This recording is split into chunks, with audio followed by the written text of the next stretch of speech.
pero, Sí, aparte muy útil, así que sí. bueno, muchísimas gracias. Entonces, como siempre hacemos, voy a tratar de salir de compartir este PDF porque no pasa automáticamente como yo pensaba. Voy a ir primero al campus. A ver. Ahí, digamos, cambia al campus. ¿Cambió a la pantalla del campus? ¿O se quedó en el PDF de la ley? No, cambió, a la pantalla del campus. Sí, ya Perfecto. cambió. Entonces, nosotros estamos comenzando la cuarta clase, con la cual finalizaríamos el primer módulo, del cual quédense tranquilos que si alguno debe alguna tarea, algún cuestionario, yo les voy a habilitar y darles el tiempo suficiente para que lo puedan hacer. En ese sentido no hay ningún problema. De la diplomatura universitaria de enfermería en relaciones con los aspectos legales y forenses que dirige el profesor doctor Ariel Noli y lo acompañamos el resto de los docentes. Nosotros hemos visto en una primera clase la Constitución, después vimos las leyes de salud en general y en cada jurisdicción, y en la última clase nos quedó pendiente terminar de ver el desarrollo específico de algunos cambios de nuestra ley nacional, la 24.004, que no lo vamos a ver todo hoy, porque no nos alcanza con una sola clase, lo vamos a ver en el desarrollo de toda la diplomatura, porque vamos a volver muchas veces a nuestra ley, pero sí vamos a ver el primer capítulo, que es este material que ustedes tienen acá abajo. Y siempre los cuestionarios se abren, este se habilitó una vez que termine la clase que tiene que ver con ese material. Por eso muchos me pedían, pero no lo puedo hacer, no lo puedo hacer, porque la idea es primero hacer el desarrollo teórico y después que ustedes con tiempo, tienen mucho tiempo para poder responder un breve cuestionario, que es hacer un repaso de lo que hemos visto. Mm, Entonces, vamos a ver si puedo volver al PDF o tengo que volver a salir. A ver, tengo que volver a salir para... disculpe, Sí, disculpe, profesor, yo no hice ninguno de los cuestionarios, así que no si hay, puede no hay habilitarlo apuro, en algún momento, Teresita. lo hago. No hay ningún Genial, apuro. Tranquila, a tu tiempo. Esta es una capacitación que ustedes la van a llevar a su ritmo. ¿Sí? En este genial. sentido, sin estrés. Al contrario, tiene que ser un ámbito donde podamos reflexionar sobre las cosas que nos pasan o que le pasan a otro y que de alguna manera nos toca. ¿Sí? Bien, entonces teníamos un material específico que es el trabajo que realiza un colega de Ariel, el doctor Oscar Garay, eh, académico que lo vamos a consultar muchas veces con muchos de sus documentos porque tiene una larga trayectoria, como también vamos a trabajar materiales de Mirta Seco y del doctor Juan Báez también. En este caso particular, algo que quiero que nos quede claro, porque por ahí no se le da el valor suficiente al desarrollo que ha tenido y la importancia que ha tenido nuestra ley 24.004 en relación al ejercicio de nuestra profesión. Ustedes, creo que eso les tiene que quedar claro, que muchas veces cuando se promulga una ley y esa ley interfiere de alguna manera con leyes anteriores, las leyes anteriores quedan sin efecto. Digamos, no puede haber dos normas jurídicas sobre una misma cuestión que tengan cuestiones contradictorias, porque si no, el juez, ¿qué hace? O esta otra. Lo pondríamos en una situación compleja. Entonces, lo que ustedes ven en el primer copete de este PDF que automáticamente cuando sale la 24.004, que es de la década del 60, de fines de los 60, ya tiene 55 años, esa ley del ejercicio, la primera ley que de alguna manera nosotros ya la hemos visto, que reglamentaba todo lo que tenía que ver con las profesiones de salud, haciendo hincapié, lógicamente, en la actividad médica y odontológica y las disciplinas colaborativas, ¿no? Teníamos un rol de colaborador. Entonces, desafectaron de esa ley 17.132 porque se va a comenzar a disponer de otras cuestiones que contradecían los artículos del 58 al 61. Por eso no se veta toda la ley, sino los artículos que tienen que ver específicamente con enfermería, ¿no? Entonces, partimos de una situación en claro. Y como toda ley vimos, ¿sí? Toda norma siempre de alguna manera habla de cuál es el ámbito de que esa norma rige. En el caso puntual habla, bueno, de una composición política, de una división política anterior a la Constitución del 94, entonces todavía existían ciertas jurisdicciones nacionales, como es el caso de Tierra del Fuego, por ejemplo, que después se convirtió en provincia, y del estatus que tenía en ese momento la capital federal, que después pasó a ser la ciudad autónoma de Buenos Aires. Pero básicamente surge una ley del ejercicio, primera disciplina, que se separa de la 17.132, y hay algo que es fundamental, que muy poco la han valorado y que creo que nuestro desarrollo disciplinar no lo ha entendido o no lo ha podido llevar a su máxima expresión, que habla de libre actividad, digamos, de una actividad que se puede ejercer de manera libre. Ya eso habla de una dimensión diferente a la 17.132, que nos condicionaba como meros colaboradores, tanto del médico como del odontólogo. Lógicamente, libre dentro de nuestro contexto, dentro de nuestro corpus de conocimiento, libre de poder de alguna manera ser un sujeto capaz de hacerse responsable de llevar adelante su praxis, ¿sí? Sin depender de alguien. Sobre todo ese grado de libertad y de autonomía se lo da no a toda la enfermería, se lo da al nivel profesional. Quiere decir que por primera vez comenzamos a tener una ley que empieza de alguna manera a discernir qué puede hacer cada uno, si bien en la 17.132 algo se mencionaba, fue más específica, de alguna manera se pudo avanzar mucho más en cuanto a la división de roles dentro de nuestra ley del ejercicio con la 24.004 que con la 17.132, porque incluso denomina de manera diferente, de forma más asertiva, de acuerdo a los títulos de grado que ya existían en la década del 90.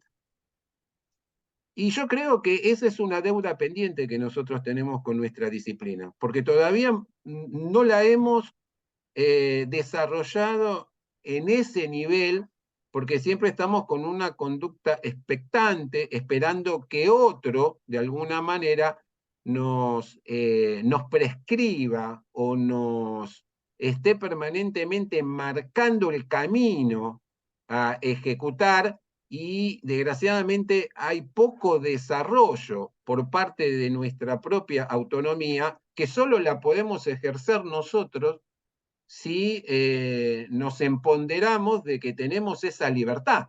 Si no, es como que un esclavo le conceden su libertad y el esclavo sigue con la misma conducta como si de alguna manera no la tuviera. Y un poco a nuestra enfermería le fue costando esto. Miren qué importante que fue esto, que con la 24.004 surge la posibilidad de poder tener, desgraciadamente de forma mezquina, ¿no? Porque fue por una actitud mezquina que tuvo la disciplina médica, no nos dieron el estatus de consultorio, ¿no? Después les voy a contar por qué fue eso, pero hablan de gabinetes.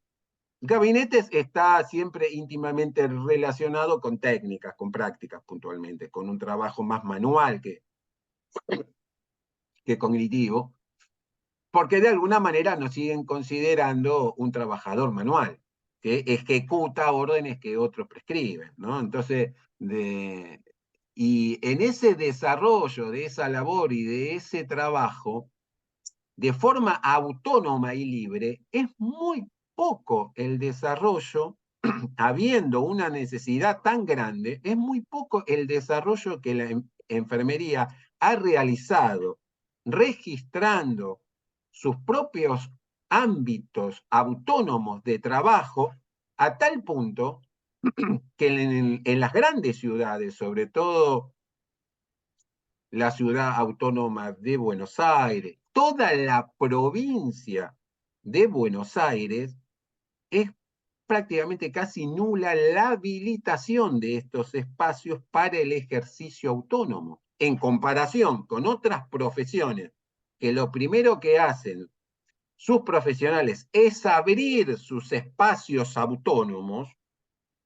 Enfermería en eso, desgraciadamente, no lo ha podido poner en valor.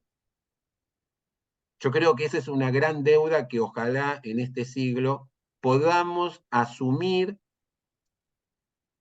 ese espacio, pero no en relación de dependencia como dice la ley, porque hay espacios privados creados, pero donde quien de alguna manera lo instala no es efectivamente el dueño o el responsable mayor, un colega de nuestra disciplina. Hay algunas experiencias, sobre todo en el interior, sí, mucho más que en la ciudad autónoma de Buenos Aires y en la provincia. Sí, lo que han surgido a raíz de las necesidades de un cuidado domiciliario que cada vez crece más, son empresas de atención domiciliarias que también la mayoría de ellas no son específicamente de dominio y de control propio de nuestra disciplina, sino muchas veces nosotros tenemos una contraprestación o una relación de dependencia, como si trabajáramos de alguna manera en un segundo nivel o en un tercero, digamos. Estaríamos todavía también pendientes la posibilidad de empoderar a nuestra disciplina para pensar que se puede hacer cargo de un servicio integral, de una atención domiciliaria en donde haga eje en su propio conocimiento, en su propio saber, en su propio marco que regula las actividades del artículo 3 de nuestro ejercicio profesional. Está claro esto, ¿no? Yo estoy siempre mencionando que nosotros somos libres y autónomos para hacer lo que la ley dice que podemos hacer, ¿va? Para no hacer intrusismo y estar siempre enmarcados dentro y sujetos a lo que dice nuestra ley del ejercicio. En esto, desgraciadamente, en cuanto a ese desempeño que nosotros podríamos tener en forma autónoma y libre, lo hemos abordado muy poco. Pero ¿qué más nos dice Garay que con su fundamentación, viendo cada uno de los artículos, ¿no? Que de alguna manera va permitiendo esta posibilidad? Vieron que la clase de hoy tiene que ver quiénes son los organismos que nos regulan, ¿no? Y el marco asociativo, eso es de lo que hoy vamos a charlar, porque nosotros no podemos desconocer nuestros marcos, ¿sí? Eh, y acá, dependiendo de dónde estemos, dependiendo de qué nivel de avanzada tiene nuestro marcos, ¿sí?, asociativos, y sobre todo conociendo las normas jurídicas. Nosotros ya sabemos, porque lo hemos charlado en clases anteriores, que la Ley Autónoma de Buenos Aires tiene una ley básica de salud que prohíbe colegios de salud. No hay colegios, no hay posibilidad de tener un colegio de enfermería, no hay posibilidad, no hay colegio médico, ni de kinesiólogo, ni de ninguno de los integrantes del equipo de salud. Contrario es esto a la provincia de Buenos Aires, que sí, su constitución sí permite, ¿sí?, de que los equipos de salud puedan tener una vida colegiada en donde el Estado le da la potestad de poder manejar su matrícula, ¿sí?, y también la posibilidad de habilitar sus espacios. Vieron que acá, en la misma ley, cuando nos dice que nosotros podemos trabajar de manera autónoma, lo que a ustedes les tiene que quedar claro es que para habilitar ciertos espacios, de acuerdo a qué jurisdicción estén, si ustedes quieren habilitarlo en las provincias de Buenos Aires, si nosotros tuviéramos colegio, que algún día lo queremos tener, van a ir al colegio. Pero hoy, al no estar el colegio de enfermería, no van a ir al colegio médico, porque el colegio médico tiene la facultad de habilitar el consultorio del médico. El colegio de psicólogos, el de psicólogos, el de la nutricionista, y así sucesivamente. Ustedes van a tener que ir al Ministerio de Salud. Cuando van a los registros, van a ver que no hay ninguno. Eso no quiere decir que no hayan. Lo que no están es registrados. Nosotros tenemos 0 ausencia de registros de establecimientos propios para la libre ejercicio de nuestra profesión y de autonomía en base a la responsabilidad que habilita, como pasa con una farmacia, que hay un farmacéutico. En este caso tiene que haber alguien que represente el nivel profesional. Quiere decir que un auxiliar de enfermería en el ministerio no se puede presentar a habilitar un espacio de enfermería. Eso no quita que no pueda trabajar en ese espacio siempre y cuando esté supervisado por alguien del nivel profesional. ¿Está claro esto? Ahora, si ustedes van a la provincia de Santa Fe, donde sí hay colegios de enfermería, ahí van a tener que habilitar en el colegio. ¿Está claro? Quiere decir que la ley fue tan interesante en este sentido de que más allá del desarrollo que uno pueda tener en su jurisdicción, llámese jurisdicción la provincia, ¿sí? Va a depender quién es el que regule esos espacios, ¿sí?, de acuerdo a las leyes que estén y al marco de referencia que se tenga. Esto no es menor, ¿eh? Ojo que esto no es menor, esto es algo importante que en la provincia de Buenos Aires nosotros tenemos que dar pelea porque solo con un colegio vamos a dejar de tener gabinetes para tener consultorios. Y eso tiene mucho que ver con los nomencladores de lo que la medicina prepaga o las obras sociales pagan de acuerdo a las prácticas que se realicen. Hay una cuestión de nomenclador por jerarquía, que no es lo mismo que paga un consultorio, una consulta, que una práctica. Ahí está la trampa de por qué no nos quieren dar lo que verdaderamente nos corresponde. Siempre tiene que ver por una cuestión de plata, ¿sí? No de conocimiento, no por cuestiones académicas, no. Siempre la cuestión es plata, ¿sí? Otras cuestiones nos van dejando esta ley, va redefiniendo determinados conceptos, nos van dando de alguna manera un marco de referencia mayor, en donde por eso, de alguna manera, al tener ley, entramos en una modernidad en cuanto al poder tener un determinado estatus. Por eso es lo que nosotros peleamos por los derechos profesionales, porque tenemos una ley que nos está definiendo dentro de un marco que antes no lo teníamos por ser colaborador. Y lógicamente que hay una responsabilidad ética y legal como profesional a la hora del desarrollo de todo lo que nosotros hacemos en relación a nuestra praxis. Por eso lo marca claro el artículo 2, ¿no es cierto? En esa diferenciación que hace entre colaborador y profesional.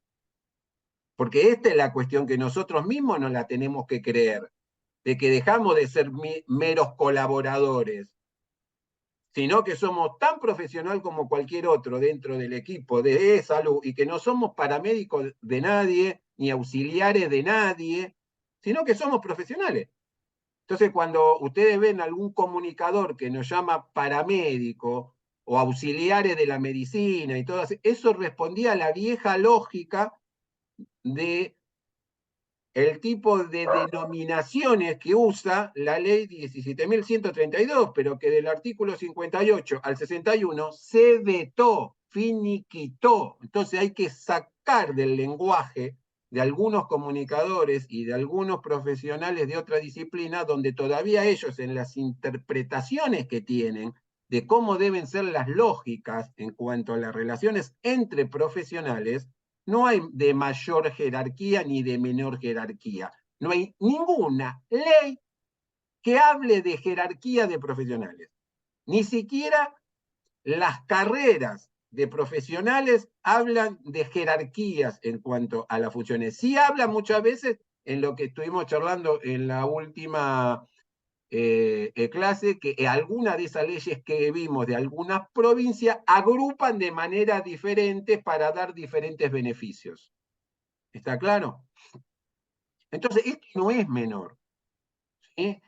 Y Oscar Caray va haciendo un desglose de cómo se va de alguna manera descartando ciertas cuestiones de leyes anteriores y cómo se las va reemplazando por los artículos y los incisos que tiene la 24.004 y cómo va cambiando de alguna manera esa manera de entender el acto y cómo ciertas denominaciones de paramédico o, digamos, cómo va cambiando en esa situación porque no somos para nadie. Si de alguna manera siempre tenemos que estar para alguien, es para el que sufre, para el que no necesita, pero no para estar al lado de otro profesional. De última, estamos junto a otros profesionales para estar satisfaciendo las necesidades de la gente que necesita de todos los profesionales.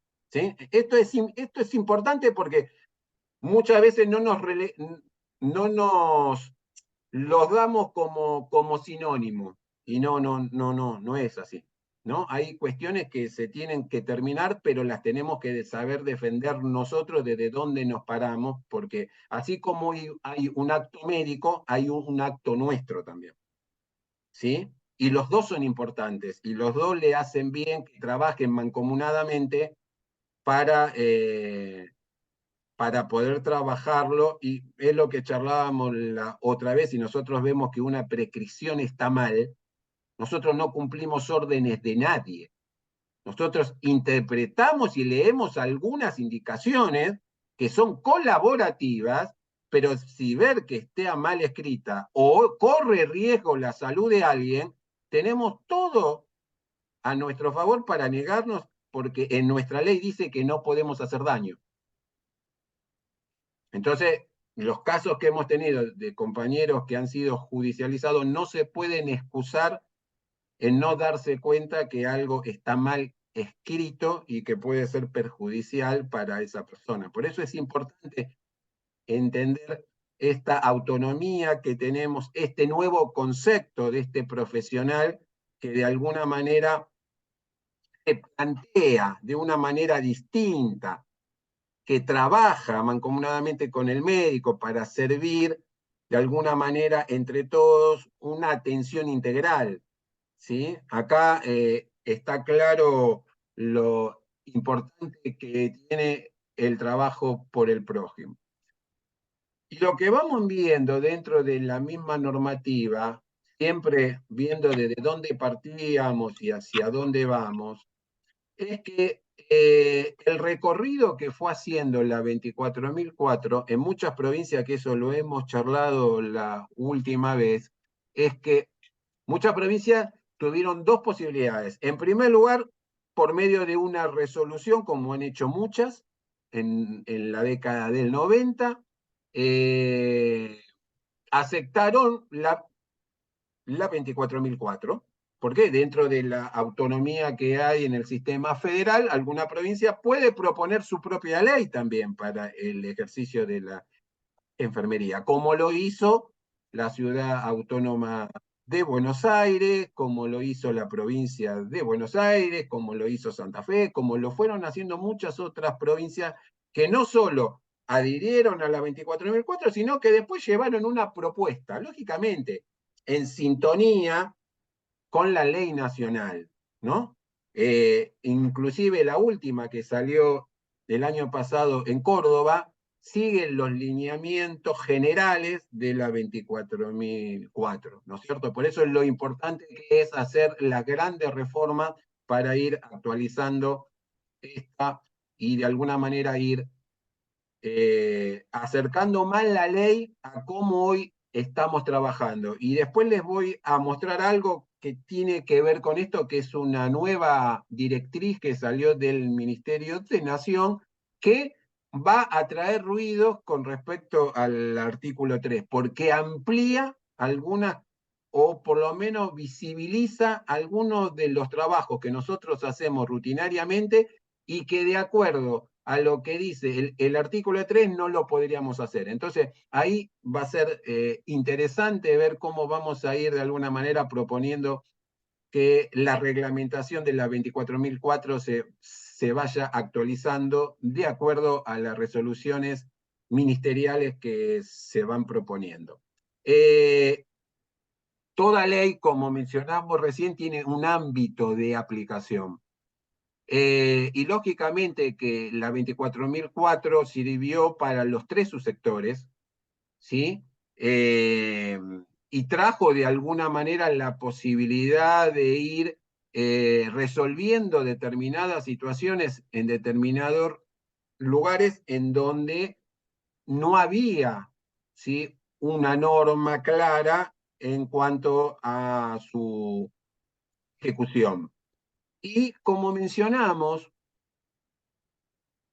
cuando vimos en el primer encuentro y analizamos el concepto de salud con la Constitución, lo importante que fue en la reforma del año 94, el artículo 75, en donde si bien hicimos referencia al inciso 22, también hay otros incisos como el 12, que le da al Congreso ciertas atribuciones que permite de alguna manera poder delegar ciertas cuestiones a las provincias, y eso va a ir facultando la posibilidad de legislar cada vez más y más y más y más y más, y hay situaciones que han permitido poder seguir avanzando en estas cuestiones en lo particular. Por eso creo que tenemos hoy más herramientas que las que teníamos antes de la reforma del 94, más allá que siempre han existido leyes, ¿no es cierto? Pero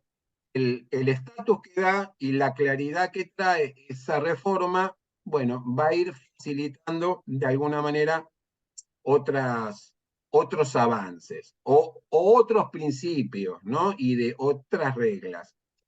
En cuanto a las relaciones y a las coordinaciones que hay entre ellas, tanto como para poder determinar algunas cuestiones de forma exclusivas o marcar un orden en cuanto a qué situación está por encima de otra. Si una norma, si una ley nacional está por encima de una ley provincial y, digamos, viceversa en relación también con los convenios o con los acuerdos o con los pactos internacionales que tienen rango constitucional. Todas estas cuestiones ayudan a la hora de haber algún tipo de dilema en donde la situación se tiene que resolver. Recordemos que lo hemos dicho en otra oportunidad, siempre tiene que haber un veredicto, digamos, siempre tiene que haber un fallo. Puede ser negativo o positivo, pero no se pueden excusar de que no hay norma, ¿sí? ¿Qué más le quería mencionar con respecto a este primer capítulo que nos dio? Bueno, mencionamos Lo de relación de dependencia, eso también fue de alguna manera una cuestión que marcó, a diferencia de la 17.132, una mayor estabilidad dentro de algunos subsectores, ¿sí? Sobre todo dentro del privado, ¿no? Que permitió de alguna manera reforzar algunos derechos laborales, y también la posibilidad de poder trabajar de manera autónoma, como lo mencionamos antes, de acuerdo a nuestras competencias. Deberes del profesional, ¿no? Responsabilidades, ¿sí? Responsabilidades compartidas también junto con las empresas donde uno trabaja, ¿no? Ciertas situaciones que muchas veces nos quieren hacer responsables a nosotros, pero también hay una responsabilidad por parte de la institución de generar las condiciones como para poder ejercer. Eh,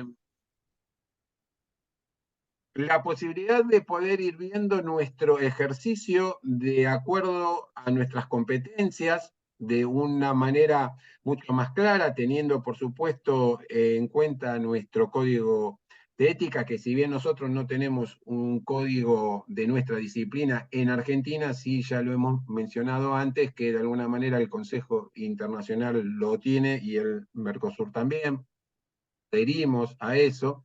Y un tema que no es menor, en la 24.000, mejor dicho, en la 17.132 nos era imposible poder salir sobre esta cuestión porque éramos colaboradores. Acá, al ejercer nuestra propia disciplina, nuestro propio, digamos, cuerpo de conocimiento, la ley nos va a facultar en la posibilidad de que nosotros podemos hacer asesoramiento. Nosotros podemos asesorar sobre las cosas que nosotros sabemos y conocemos. Y por eso es un poco la finalidad de esta diplomatura también. Porque a nosotros también se nos puede reconocer, como reconocen a otros profesionales, como el odontólogo, el médico, el psicólogo, el nutricionista y cualquier otro, el trabajador social, a que nosotros podamos dar un asesoramiento a alguien que lo pida. Si la justicia nos pide algún tipo de asesoramiento, muchas veces la justicia recurre a las asociaciones para pedir algún tipo de certeza en alguna situación o que den su opinión ante una determinada situación. Bueno, eso realmente es un gran reconocimiento que esta ley del ejercicio nos da y que no es menor. Lógicamente que si nosotros no queremos hacerlo, en algunos casos inclusive estamos obligados a hacerlo, que no nos podemos evadir de esa responsabilidad.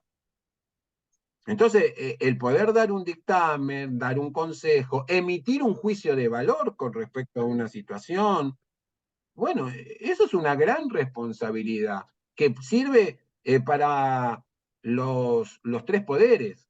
Por eso muchas veces cuando sale una ley que afecta de alguna manera nuestro ejercicio, se nos tiene que consultar y nosotros tenemos los derechos profesionales suficientes como para poder opinar. El Ejecutivo, cuando quiere de alguna manera sacar algún, como pasó ahora, que les voy a mostrar sobre nuevas directrices de funcionamiento de nuestros servicios, nos tienen que consultar, ¿no es cierto? Más allá que puede ser vinculante, no vinculante, pero bueno, existe esa situación de esa competencia que es específica, porque nosotros somos los competentes a la hora de dar un dictamen sobre nuestra situación en particular. ¿Entienden esto? Ahora, si nosotros no lo hacemos, van a venir otros a hacerla por nosotros, porque hay una historia, una historicidad en algunos poderes en donde siempre se consultan a las mismas disciplinas para que opinen de todo el resto. Entonces, es importante que nosotros empecemos a empoderarnos y empecemos a asumir esa libertad, ¿no? Esa autonomía y también empezar con los fundamentos, con las capacitaciones, con el asesoramiento de otras disciplinas también, ¿por qué no? Porque muchas veces en esos dictámenes, ya sea si son administrativos, si son judiciales, ¿no? Hay un léxico que manejar, un formato que manejar, una estructura que conocer. Bueno, todo eso lleva de alguna manera a conocer los diferentes aspectos. Entonces, este no es un tema menor, es una ley que nos puso de alguna manera en la puerta de una nueva manera de poder ejercer. Y la otra cuestión que fue fundamental, que la ley nos permite también poder discutir funciones jerárquicas. Lógicamente que esto mucho va a depender de lo que charlamos en la clase anterior sobre cómo se da la discusión dentro de cada ley de carrera profesional, sobre todo en el sector público. En el sector privado es diferente, pero de alguna manera también se van posicionando nuestros colegas de una manera diferente a lo que era antes. Pero yo creo que la ley también para eso nos da competencias específicas, en donde ya desde la década del 60 nosotros fuimos ganando competencia específica en la formación.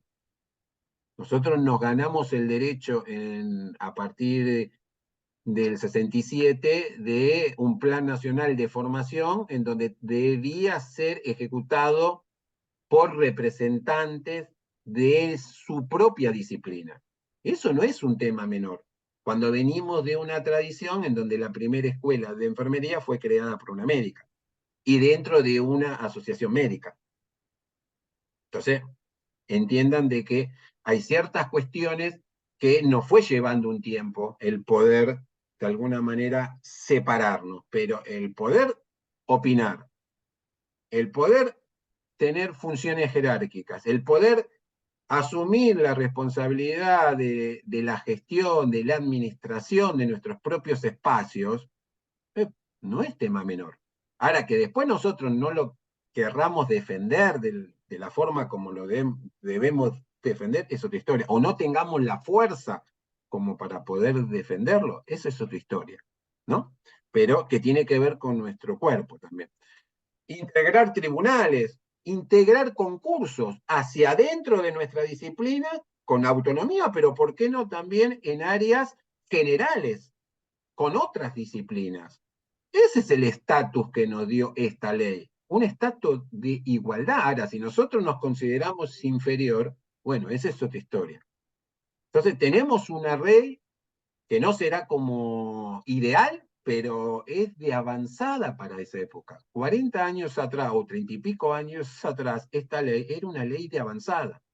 Pasa que muchas veces muchos lo analizan con la mirada de ahora, entonces parece como que, obvio, que queda un poco desprendida, pero es una ley que hay que valorarla mucho más de lo que muchos colegas la valoran y también llevarla adelante en toda su expresión, mucho más de lo que nosotros la vamos llevando desgraciadamente en el día a día. Pero bueno, siempre hemos crecido en todos estos años de la mano de esta situación. Y el artículo 3, como le mencioné varias veces, no solo habla de los niveles, sino habla de las competencias de los niveles. Este también fue otra cuestión que muchas veces, así como no pudimos imponer esa autonomía, así como no pudimos imponer esa voz, nosotros hacia adentro, por una cuestión de relación numérica, básicamente también, un poco por eso, y un poco por las deformalidades que nos, nos caracterizan, no hemos podido hacer el trabajo como debería haber sido de acuerdo a lo que la ley decía. Si bien hemos mejorado mucho y vamos mejorando mucho, todavía en este tema del artículo 3 son cuestiones que tenemos algunas deudas pendientes todavía, pero si ustedes ven para el nivel profesional, todas las participaciones que nos da a la hora de organizar, a la hora de planificar, a la hora de diseñar, de ejecutar, de asesorar, digamos, son situaciones que muchas veces en algunos lugares, muchas de estas cuestiones, el nivel profesional ha sido de alguna manera silenciado y en otras han avanzado un poco más. El poder integrar otros espacios, otros ministerios, otras organizaciones internacionales, también son logros de estas últimas décadas, que no por nada recién en este siglo logramos una dirección general a nivel país. Es decir, que si bien otros países ya la tienen desde hace más de 80 años, bueno, a nosotros ciertas cuestiones nos llevan más tiempo. Tiene que ver también con nuestras características. Y la otra cuestión es que en el mismo artículo habla sobre la situación de cómo nos cuesta dividir las actividades por nivel profesional, en donde muchas veces el auxiliar de enfermería, por muchos motivos en particular, realiza el trabajo del nivel profesional y muchas veces el trabajo del auxiliar está hecho por un actor que tiene otra ley, como puede ser los acompañantes terapéuticos, los asistentes gerontológicos, los cursos de cuidadores, un montón de otras denominaciones que fueron existiendo a lo largo de los últimos 30 años y que de alguna manera están siempre en relación con las actividades del auxiliar de enfermería. Quiere decir que hay intrusismo entre los niveles y intrusismo de otros sectores que de alguna manera también se meten en nuestras diferentes actividades o cuestiones que nos competen por nuestra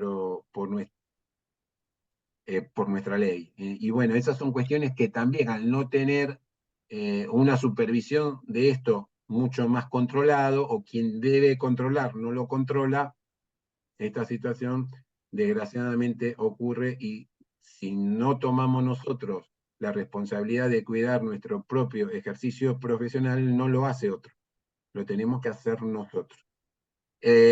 Obviamente que tiene que haber diferencias, como habla el artículo 5, en el nivel profesional entre el que tiene el título de grado, el que es el tecnólogo, y el técnico.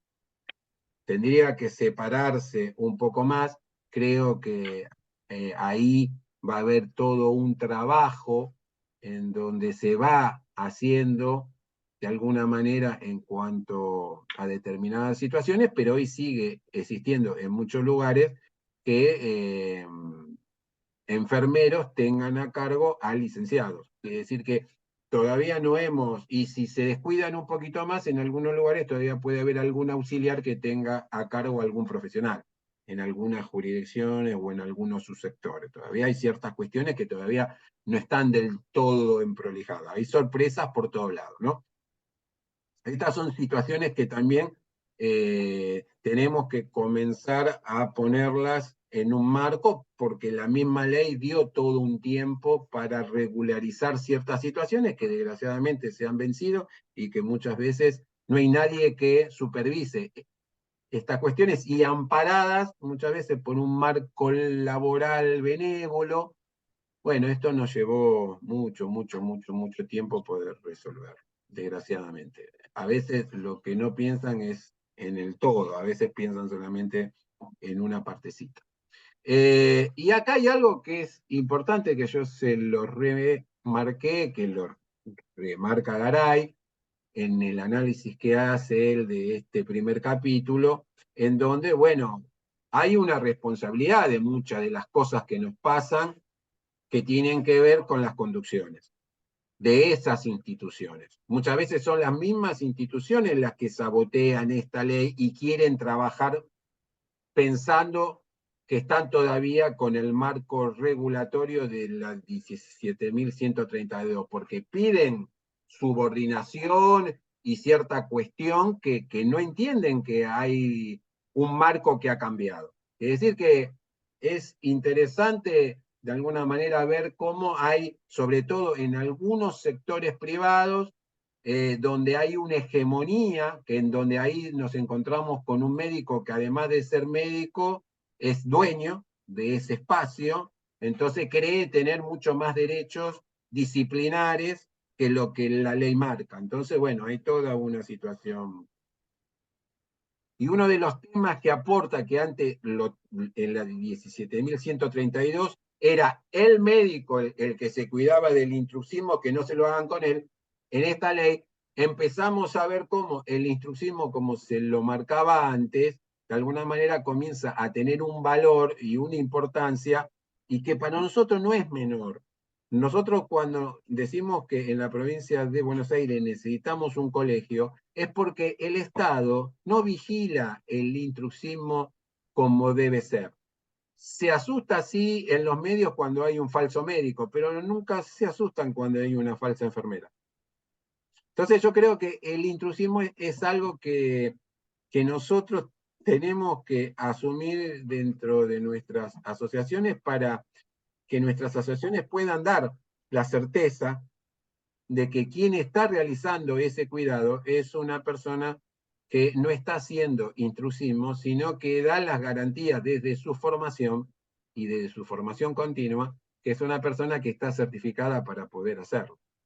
Y bueno, este es un tema que nos va a llevar también mucho tiempo como nos lleva otro. Y también hay cuestiones de que muchos profesionales quieren realizar nuestro trabajo y ahí también tenemos que dar pelea, como para poder de alguna manera tener un posicionamiento sobre ciertas cuestiones que nos competen y que son exclusivas y cuáles algunas de otras son compartidas. En esta también hay una situación, como les pasa a todas las disciplinas, que de alguna manera son celosas de sus espacios y bueno, no es un tema menor que nosotros lo podamos traer y que lo podamos consultar con un abogado, porque el instruccismo tiene de alguna manera una aplicación de disposiciones del Código Penal. Entonces, no es un tema menor, ¿no? Hay una situación en donde muchas veces parece que fuera una situación tomada a la ligera, que en una institución pueda haber gente que esté ejerciendo algo para la cual no está habilitada. Entonces las personas confían en esas instituciones que toman todas las medidas del caso para que eso no suceda y cada vez lo estamos viendo con más frecuencia, inclusive en instituciones muy importantes, tanto del sector público como privado y como de la seguridad social, ¿eh? No es un tema menor y que cada vez genera mayor alarma. Para que tengan claro, el artículo 208 del Código Penal reprime esta situación con 15 días a un año. ¿Sí? Está bien, puede quedar en suspenso, pero esta situación no es una situación que no quede de alguna manera procesada esa persona en el caso de que sea declarada culpable, ¿no es cierto?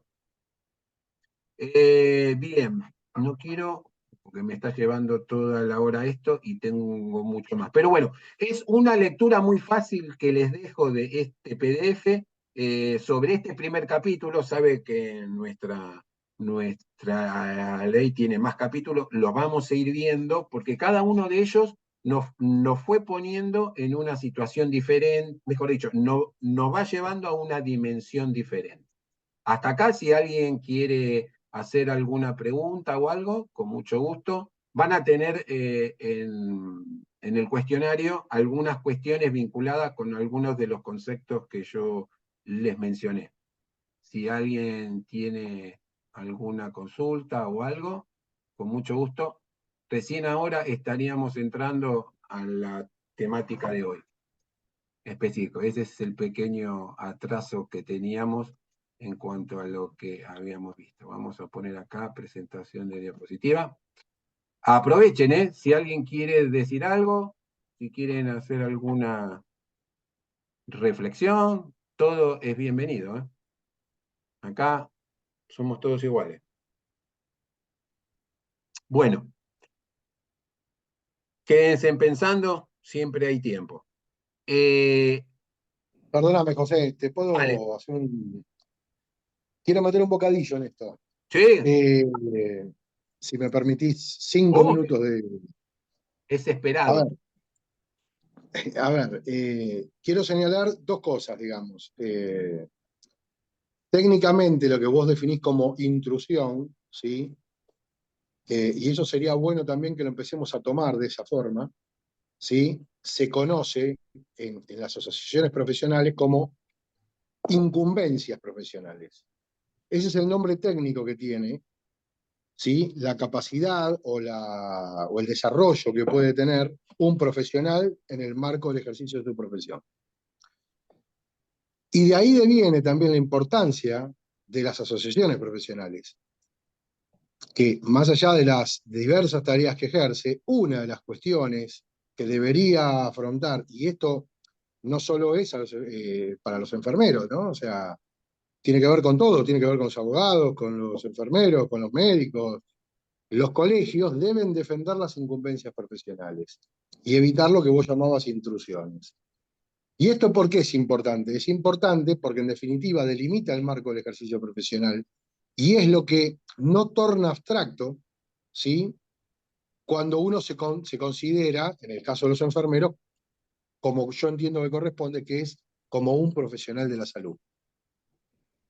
En tanto y en cuanto el enfermero como profesional de la salud tiene incumbencias profesionales, que son las tareas específicas regladas por las normas específicas, pero también por la práctica profesional. Porque a mí lo que no me gustaría es que nos quedemos con el concepto de exclusivamente lo legal. No sé si se entiende lo que voy. Digo, ustedes desarrollan una enorme cantidad de actividades dentro de su incumbencia profesional. Esas actividades han de ser defendidas y deben ser defendidas por las asociaciones profesionales.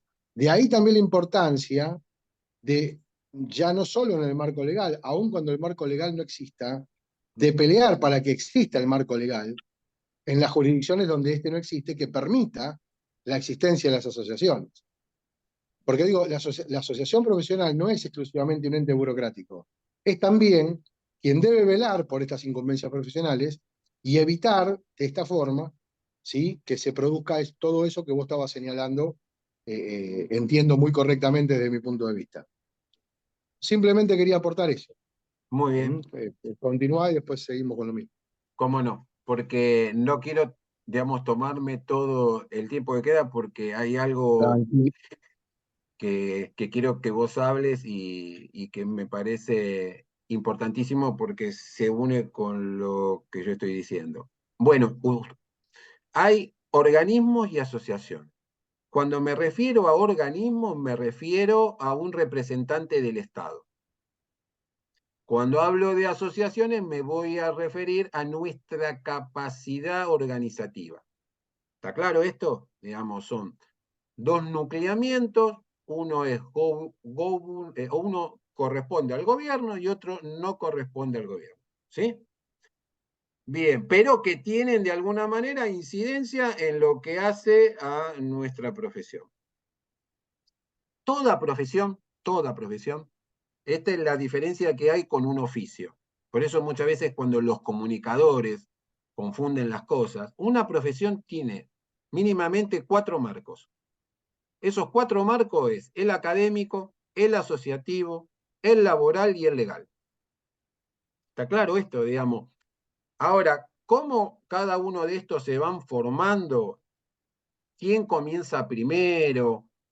¿Cómo va a ser su desarrollo? Bueno, tiene mucho que ver con nuestra historia. Por eso nosotros no podemos, no importa qué estemos haciendo, dentro de toda la diversidad que nos ofrece nuestra disciplina. Lo que no podemos es conocer nuestra historia, porque muchas veces al no conocer nuestra historia nos lleva a cometer los mismos errores. Entonces, más o menos quise darle un orden a cómo se fue desarrollando en nuestra historia disciplinar cada uno de estos marcos y cómo de alguna manera se fue desarrollando también la intromisión o la participación o el asumir por parte del Estado ciertas responsabilidades.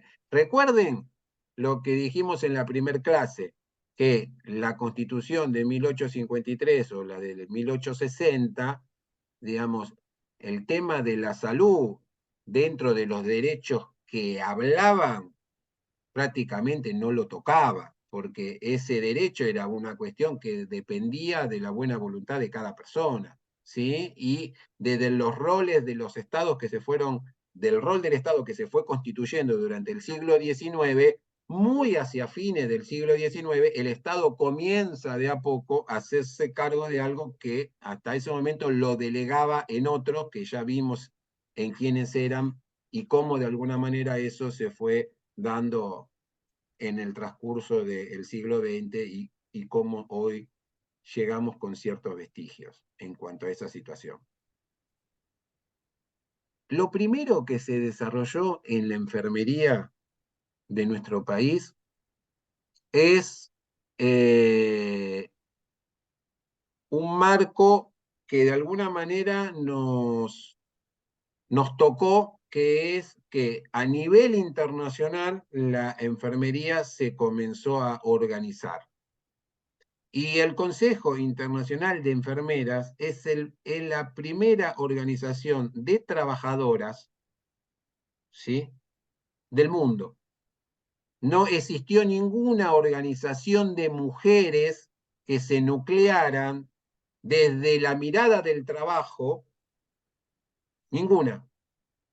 ¿Sí? Esto tuvo de alguna manera que ver con esa mujer talentosa que se la recuerda cada 12 de mayo, porque de alguna manera, inspirada en su obra, muchas de sus discípulas, a través de toda la conexión que tenían en lo que quedaba del imperio en esa época, más las colonias, fueron reconstituyendo primero una organización muy anglosajona, pero que después se fue abriendo al mundo, y eso de alguna manera fue facilitando, ¿sí?, la posibilidad de ir construyendo un consejo más allá de un imperio, ¿no? Y de alguna manera fue dando esa posibilidad. Me dice que se cayó de la sala Ariel. Ahora te hago, digamos, entrar, Ariel. Perfecto. Bien. Y recién en el siglo XX se comienzan a generar dentro de ese desarrollo, de ese marco, en lo que tiene que ver con nuestra disciplina, las federaciones y los consejos regionales. Pero si uno tiene que poner en valor lo importante que fue el Consejo Internacional, imagínense que se crea antes que la Organización Panamericana de la Salud. Un grupo de mujeres se organiza antes que las representaciones de los estados en relación a la salud. Es increíble, ¿no? Y mucho antes que la OMS, ¿no? Estas son cuestiones importantes. Y mucho antes también que la OTI, que la Organización Internacional del Trabajo. Entonces, estas son pequeñas cuestiones que hay que ponerlas en valor, porque a veces a nosotros nos limitamos porque nos creemos que es difícil hacer algo. Imaginen esas mujeres que muchas de ellas todavía en sus países, la mayoría no podían votar, no tenían derechos civiles, pero sí aún así se organizaban y daban una respuesta al mundo de su visibilidad y de su capacidad y de su impronta para ir de alguna manera incidiendo en la reforma sanitaria de todos sus países. Siguiendo con un marco, volviendo ya un poco más a nuestra región, a nuestra querida Sudamérica, hay algo que me tomé el trabajo de armarles, que es las ANE son las organizaciones más importantes que tiene cada país en cuanto a quienes nuclean. En nuestro caso, digamos, más representativo es la FAE, la Federación Argentina de Enfermería, porque nuclea desde hace muchos años, desde hace más de 55, a una cantidad de asociaciones, pero lo puse en color rojo, porque son asociaciones civiles. Nuclea, por lo general, en su mayoría, asociaciones civiles. Y surge la FAE como una asociación civil. A diferencia de otras experiencias que están en color azul, que además de tener asociaciones civiles, tienen colegios. Y el estatus de colegio es otra cosa, porque ahí habla de un Estado que le da una potestad a ese colegio de control, de autonomía, que muchas veces una asociación civil por sí solo no lo tiene. Y un caso de esto es Brasil. Brasil, si bien por su composición es un país no solo muy extenso, sino muy poblado, es de Sudamérica, por lo menos, es el país con más familia enfermera más numerosa, ¿no? Más de 1.500.000 colegas conforman esa familia brasilera, más otros 500.000 que reciben otro tipo de denominaciones, pero que de alguna manera también hacen actividad propia. Y lo representa el CONFEM, que es un colegio que está permanentemente defendiendo a rajatabla. Bueno, lo mismo pasa en Perú, en Ecuador, en Chile. Y en cambio, hay otras que es verde, que hay dos casos nada más, que también son aguerridas y peleadoras y han logrado un crecimiento enorme en sus países, el cual tengo el gusto de conocer, es Paraguay y Colombia. Pero son sindicatos. La fuerza está puesta en un sindicato disciplinar, en un sindicato que solo representa la enfermería. Y es de todo el país, es nacional. Entonces, eso no quita que no haya asociaciones civiles, ¿sí? Pero hay un rol como ANE fuerte de una asociación que tiene una impronta diferente, que es una impronta gremial, ¿no? Entonces, para entrar en lo que nos fue pasando a nosotros, y yo tengo que poner en orden cómo se fue desarrollando todos los marcos, bueno, el primer marco que se desarrolla no fueron nuestras asociaciones, no es que surgen nuestras asociaciones primero, sino lo que surgen primero son nuestras escuelas. Y esto es un poco lo que les comentaba antes con respecto a dónde parimos, de dónde salimos, por qué de alguna manera tenemos esa impronta de colaboradora, por qué de alguna manera la 17.132 representó la esencia de lo que venía pasando desde fines del siglo XIX y casi todo el siglo XX. ¿Por qué? Bueno, fue la escuela Cecilia Bierza, que hoy es la escuela del gobierno de la ciudad de Buenos Aires, de la ciudad autónoma, que lleva su nombre, donde no surge dentro del estado municipal de esa ciudad que quería ser una ciudad pujante, en donde veía la necesidad de crear su propio polo sanitario. En esa misma década de 1880, la generación del 80 en la que va de alguna manera, como les contaba antes, recuperando ciertas atribuciones que son propias del Estado y que le iba sacando esas responsabilidades a otros que la venían ejerciendo desde hacía mucho tiempo, como es el caso de la iglesia, le sacan los registros, le saca, entre otras cosas, el manejo de los hospitales también, ¿no? Digamos. Y la posibilidad de la formación, que por primera vez se tenga una formación normalizada, no es poca cosa. Por eso, para muchos que nos gusta la historia de nuestra profesión, nosotros queremos que ese hito es lo que nos ingresó de alguna manera a la modernidad. así como los europeos reconocen que Crimea es el ingreso a la modernidad con Florence, por lo que desarrolló después, no por la guerra en sí, sino por todo lo que tuvo que ver la multiplicidad de sus escuelas a mitad del siglo XIX, sobre todo en la década del 60, que es donde se da Crimea.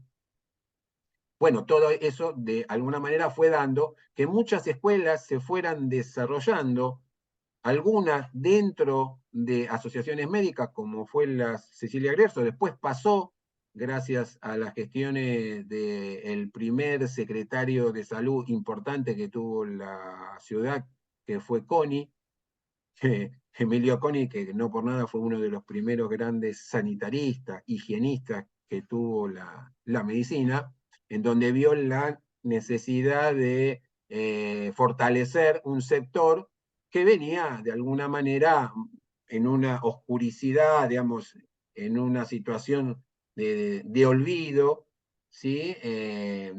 Que se tenía que de alguna manera formalizar, ¿no? Y las epidemias de cólera, de fiebre amarilla, de alguna manera expuso mucho más todo eso, y a partir de ahí muchas escuelas de comunidad, tanto la escuela alemana como la británica, y otras asociaciones que se fueron creando, sí, dentro de órdenes religiosas, crean sus propias escuelas. La Asociación de Enfermeras Católicas, pero ya en el siglo XX, crea también un espacio dentro de su organización en donde también se hace cargo de la formación. ¿Cómo lo hace también Cruz Roja?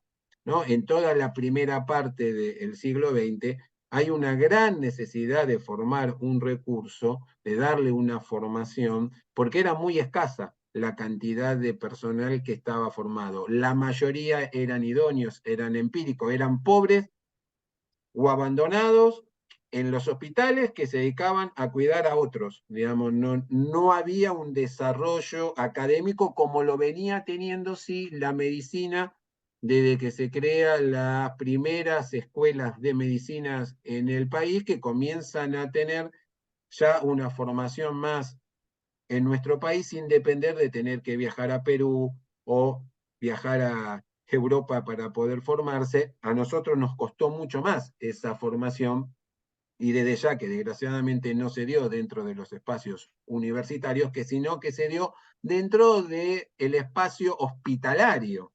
Nuestras escuelas de alguna manera surgen como surgieron en el siglo X, en el siglo XI, las primeras escuelas de los médicos, antes que surgieran en las universidades, estaban en los hospitales. Nosotros seguimos de alguna manera con esa tradición. Antes era en un convento, después fue en un hospital, y nosotros de alguna manera seguimos con esa mirada hospitalaria, y por eso tenemos una cultura de formación dentro del hospital, que en otros países como Uruguay, como Chile, no es así. Vienen con otra tradición más universitaria de por lo menos de las primeras décadas del siglo XX. Entonces, bueno, todas estas situaciones es lo que nos hace con cierta particularidad.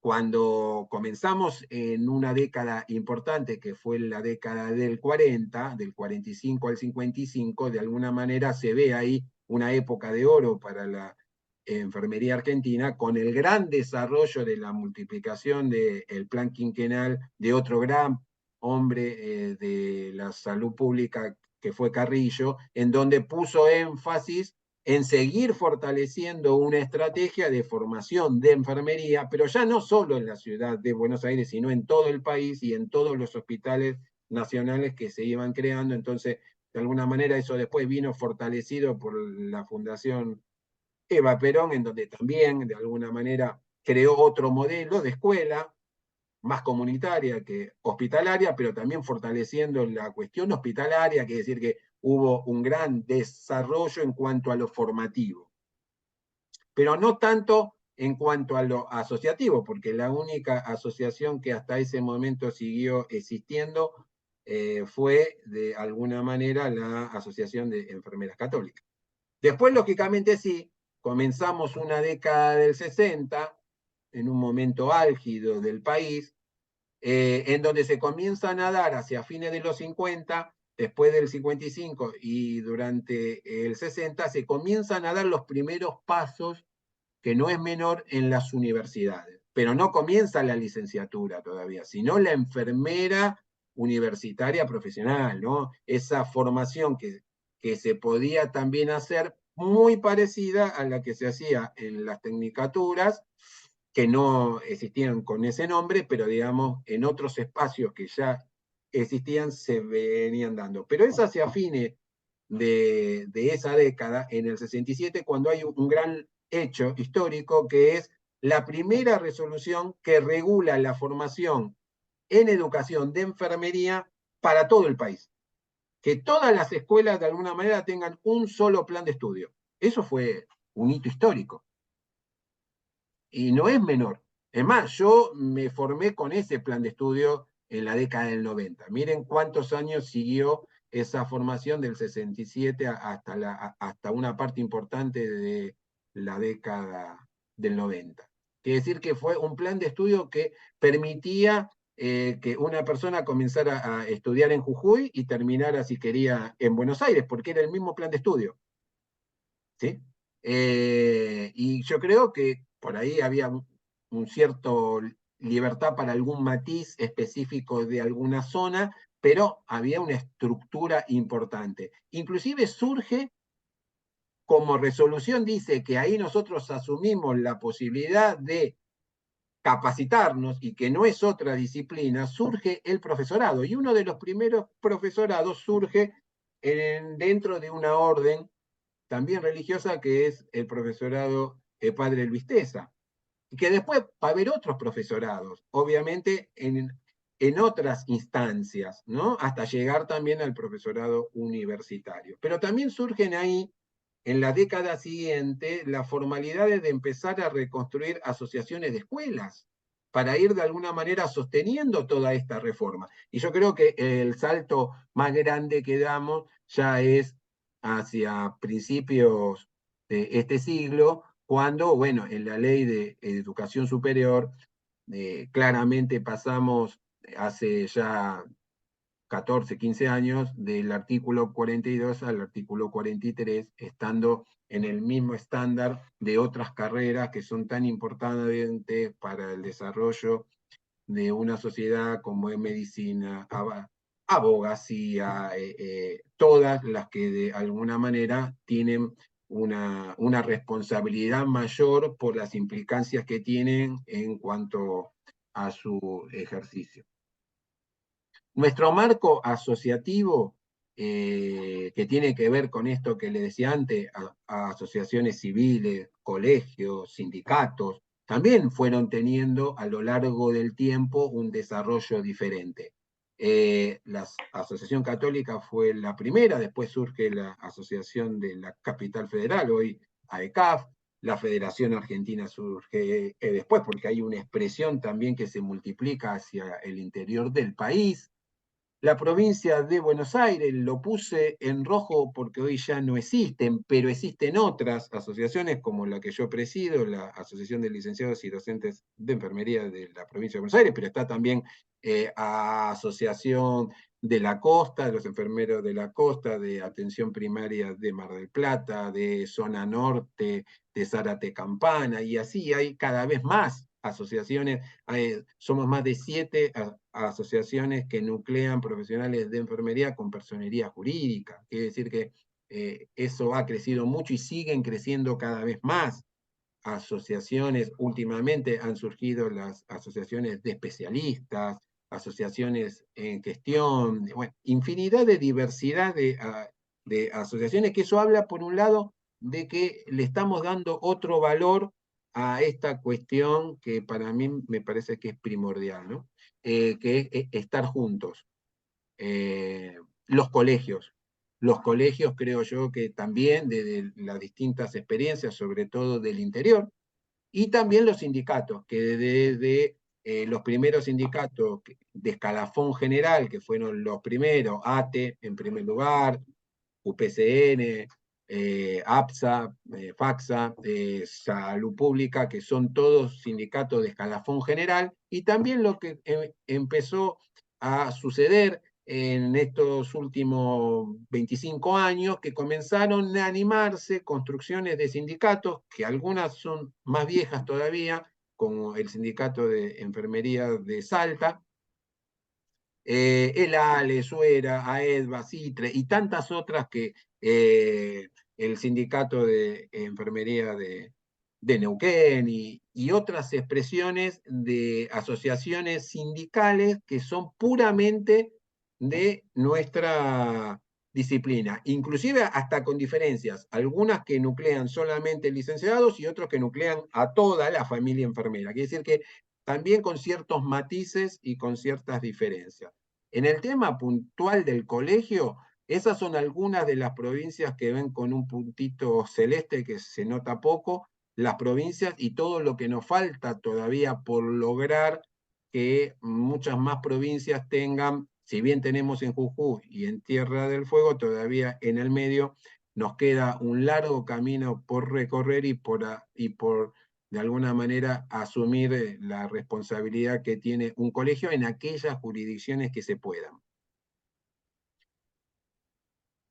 Acá tienen, por ejemplo, ven algunas de las asociaciones que hay en otras provincias, como Tucumán, San Juan, Mendoza, Córdoba. Hay muchas asociaciones civiles, ¿sí?, que están en distintas provincias y me faltan muchas más. Esto lo tendría que actualizar, pero hay el doble o el triple de las que ustedes ven ahí, porque hay, como no tenemos una federación que las nuclea todas, uno se va enterando un poco. Estas que ustedes ven acá son 4, pero hay muchas más que son propias de la provincia de Buenos Aires, pero hay más, hay mucho más, como les decía antes. Hay por lo menos 3 que me están faltando ahí que lo tengo que completar.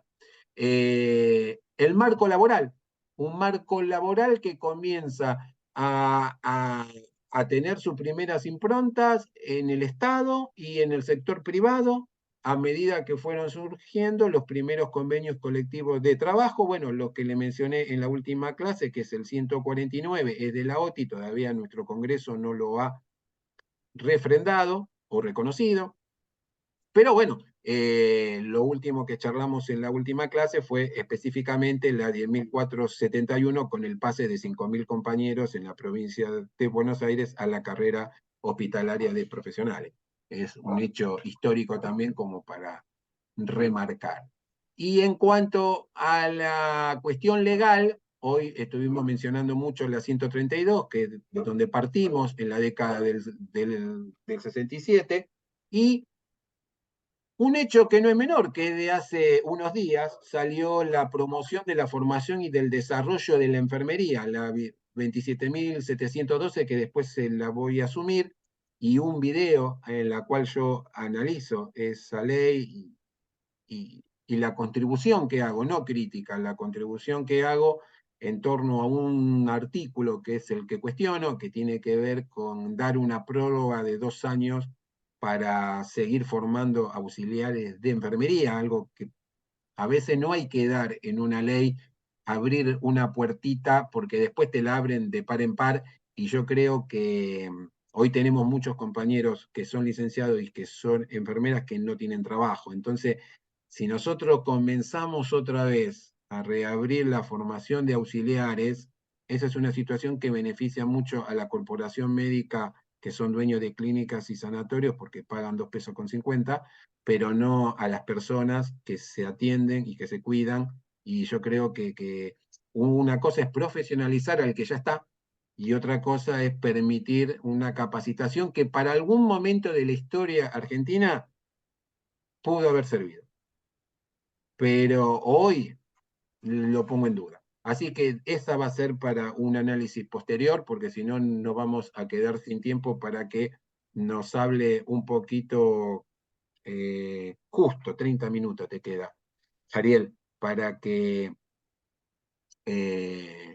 nos hables un poquito de esta situación que tiene que ver con el artículo 43, que lo vinimos charlando con muchos compañeros, que nosotros necesitamos de muchas veces de tener que recurrir a ampararnos ante determinadas situaciones cuando muchas veces nos discriminan o cuando muchas veces no nos reconocen, o hay personas que muchas veces nosotros les sugerimos que haga algún tipo de asesoramiento porque están vulnerados los derechos al no recibir un cuidado o un tratamiento integral, así que nos encantaría que vos nos puedas hacer una aproximación al tema. Te dejo. Gracias, José. A ver, ¿cómo empezar?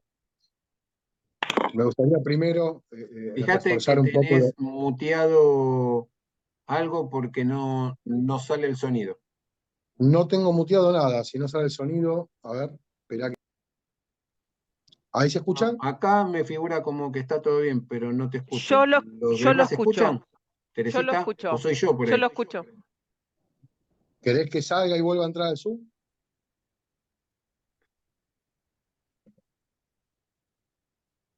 ¿Me escuchás, José? No.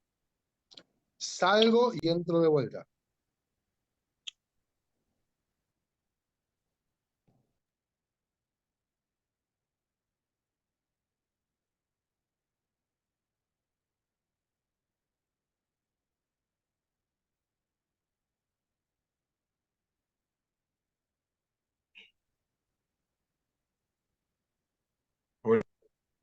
¿Se escucha ahí?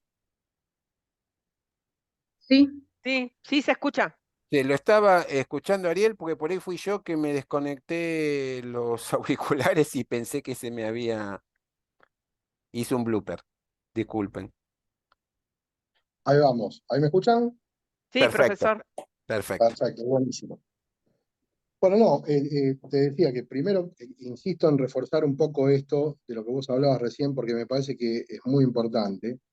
El tema de la importancia de apuntar a un colegio, ¿no? O sea, a una matriculación legal que les dé el verdadero estatus que corresponde a la enfermería, ¿no? Pero bueno, reforzado ese concepto, empecemos con el tema del amparo. A ver, el amparo es una acción expedita y urgente, así está definida por la ley y así está definida, digo por la ley porque la ley de amparo data del 66, era la 16916, que sigue vigente. Lo único que se modificó es que a partir de la reforma del 94 de la Constitución, el artículo 43 le otorga rango constitucional. Lo mismo pasa con el habeas data que está contenido en el mismo artículo, ¿sí? La importancia del rango constitucional tiene que ver seguramente con lo que un poco se habló antes, de la prelación de las leyes, ¿no? De la importancia que puede tener, donde se le elevó el estatus a un derecho constitucional, lo cual implica que sobrepasa los derechos comunes que no están contenidos en la Constitución. La ley de amparo continúa vigente, la del 66, y en algunas jurisdicciones, como por ejemplo en Ciudad Autónoma de Buenos Aires, tiene una ley propia, pero que más o menos replica los mismos términos, con algunas pequeñas diferencias. En la Ciudad de Buenos Aires la ley es la 2145. La diferencia tiene que ver con algunos plazos de ejercicio de las acciones, que en la Ciudad de Buenos Aires es un poquito más laxo, son un poquito más amplios los plazos. En la Ley Nacional de Amparo, y por eso la Constitución lo define como una acción expedita, la acción de amparo tiene que ver con dos cuestiones. La primera cuestión importante a tener en cuenta, y que es prácticamente la naturaleza del amparo, es que no exista otra acción dentro del derecho procesal, digamos, ¿no? Que permita la tutela del derecho que se pretende tutelar. Vale decir, que si yo inicio un amparo por una acción que hay otra acción judicial que permita su tutela, ese amparo va a ser rechazado. Porque la condición de admisibilidad del amparo es que no haya otro remedio procesal. La otra cuestión y particularidad del amparo es la rapidez de acción que tiene. Esto en realidad, en términos reales, es mentira. como todas las cosas de nuestro derecho, una cosa es lo que dice la ley y otra cosa es lo que pasa en la realidad. La verdad de la situación es que, por ejemplo, si yo presentaría un amparo, el que fuere, se le da traslado a la otra parte, y si es el Estado se le da el informe de lo que se llama el informe del artículo 8, una suerte de contestación, o sea, se le da traslado, significa que se le notifica el planteo realizado en su contra, para que se expida respecto del planteo. ¿Sí? Una suerte de ejercicio del derecho de defensa de la otra parte. La realidad de la situación es que los plazos que se establecen en los amparos, tanto para los traslados, tanto para dictar sentencia, la verdad que no son cumplidos en ningún caso, no existe un solo caso donde se cumplan los plazos para el dictado de sentencias en los amparos. Nosotros tenemos unos plazos para dictar sentencia en un amparo de 10 días. Jamás sucede eso. Se supone que si hay un recurso de apelación contra la resolución en el amparo, la causa debería elevarse a la Cámara de Apelaciones dentro de las 48 horas. Eso no sucede. Se supone que la Cámara de Apelaciones debería resolver dentro de un plazo determinado. Esto tampoco sucede. Con lo cual, lo expedito que establece la ley, por eso yo le decía hace un ratito que en la ley hay que quedarse y encerrarse exclusivamente en lo que es el ejercicio profesional. Pero todo el resto, ¿sí? Lamentablemente, no es que suceda eso. No obstante eso, la situación, la verdad también, esto también hay que decirlo, es una acción más expedita que las otras, en las cuales tampoco se cumplen los plazos, ¿sí? Y obviamente estamos hablando de demoras judiciales en un expediente, por ejemplo, un expediente que se llama ordinario, por ejemplo, ¿sí? Uno tiene una demora de aproximadamente mínimo 4 años para el dictado de una sentencia. Bueno, en un amparo no va a suceder eso, pero las sentencias han llegado a tardar hasta 2 años. La ventaja, cuando en realidad no podría excederse el marco de 3 meses, ¿no? La ventaja que tiene la acción de amparo en cuanto a la expedición es que uno la puede presentar acompañada de lo que se llama una medida cautelar. Y muchas veces la medida cautelar, de alguna manera, subsana ese defecto de la práctica cotidiana en cuanto a la demora. Porque al otorgarse la medida cautelar, permite la tutela del derecho, y entonces sí, más allá de lo que demore el amparo, la tutela del derecho se efectiviza. ¿Sí? Nosotros en lo que es derecho de salud podemos hablar, digamos, en lo que al marco nos interesa, ¿sí? Porque hay distintos tipos de amparos y la verdad que la idea no es que sea una clase de amparo, sino una clase de los amparos que eventualmente nos pueden interesar a nosotros en el marco de esta diplomatura. Entonces tenemos, en primer lugar, Un segundo, sí, Ariel. No sé si es conveniente que te pregunte ahora o esto me lo contestás después, pero para que quede en el tintero. ¿Hay algún tipo de estrategia de por qué muchas veces los profesionales de abogacía nos recomiendan más hacer un amparo individual que un amparo colectivo? Si lo querés contestar ahora o si no, lo contestás después. sí, te lo contesto ahora, así después avanzo en lo teórico, porque en realidad a mí me interesa más este tipo de cosas, pero porque me parece que les va a resultar más interesante a ustedes, que es que ustedes vayan preguntando las cuestiones más específicas, porque si no uno puede caer en el error de dar una suerte con la limitación del caso, clase magistral, que en definitiva no termina sirviendo para nada, vamos a ser claros. Porque en definitiva ustedes, el derecho, si bien el derecho, digamos, de alguna manera pasa transversalmente por todas las profesiones, ¿sí? En realidad no deja de ser una cuestión específica, digamos, ¿no? Entonces está bueno que pregunten cuestiones específicas porque me parece que es más dinámico y sustancialmente más esclarecedor para lo que a ustedes les sirve. ¿Por qué los abogados recomiendan más el amparo individual? Porque si bien existe el amparo colectivo en la legislación argentina, la verdad y la práctica cotidiana hace que sea mucho más viable que se tutele el derecho individual que el derecho colectivo. Eso tiene que ver con la funcionalidad del derecho, que se mezcla un poco con el tema de la política, ¿no? O sea, Volvemos a lo mismo de las asociaciones que vos planteabas.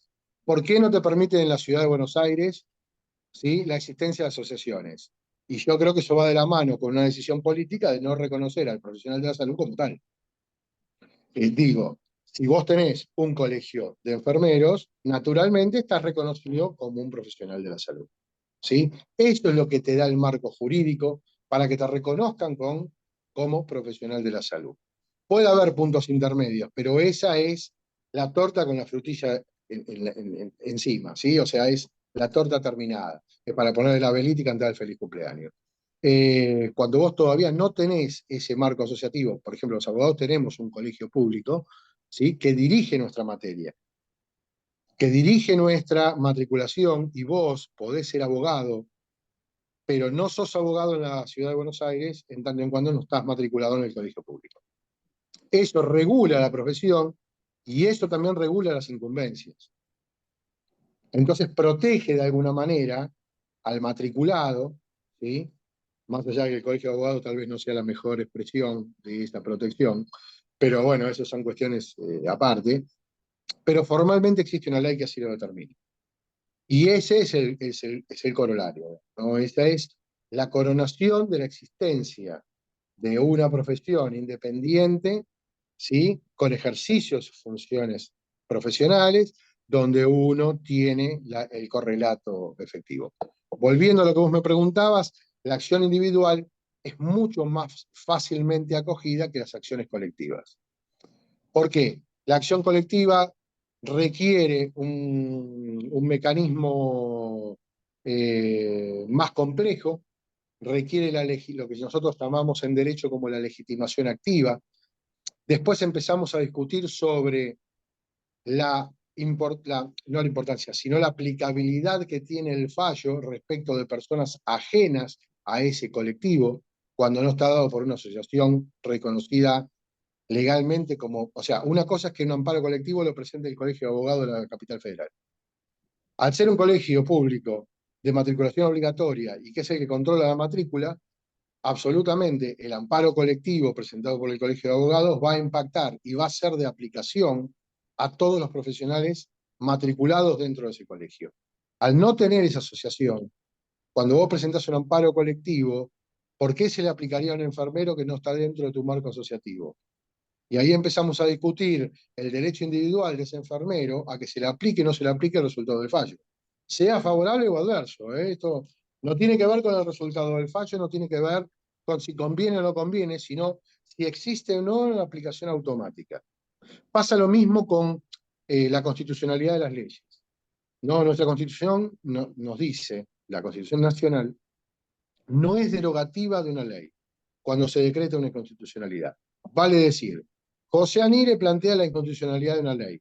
Un juez de primera instancia dicta la inconstitucionalidad de la ley. La Cámara lo confirma, la Corte lo confirma, esa ley sigue vigente. Para el resto de los mortales sigue vigente.